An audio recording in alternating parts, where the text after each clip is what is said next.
We have talked about how having your back foot excessively angled out right before you drive will add distance that your pelvis needs to rotate that it can't actually cover. So we got 3 things you want to pay attention to with this back foot to make sure it doesn't get angled out too much. First one, super easy.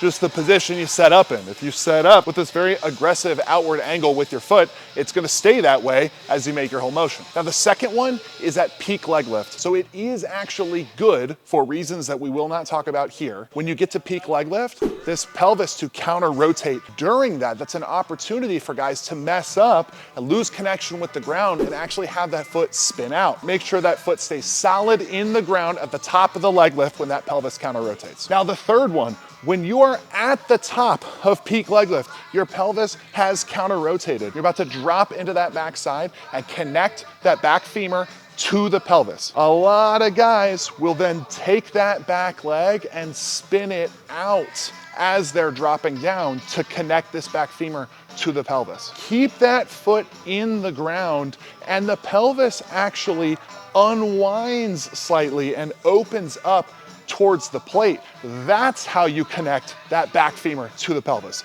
But super important, in doing that, you also have to make sure that you do actually connect that back femur to the pelvis. If you open up this pelvis and then lose this backside completely, you will not throw hard. So that's the goal with all this, and it's pretty tricky, being able to be loose and get all the benefit of the added momentum and the looseness of early in the delivery without that foot spinning out, and then also dropping into a very powerful position without that foot spinning out. The goal is to do all of those correctly without putting yourself in a spun out position that then puts your body in a position where the pelvis actually can't get around during the drive.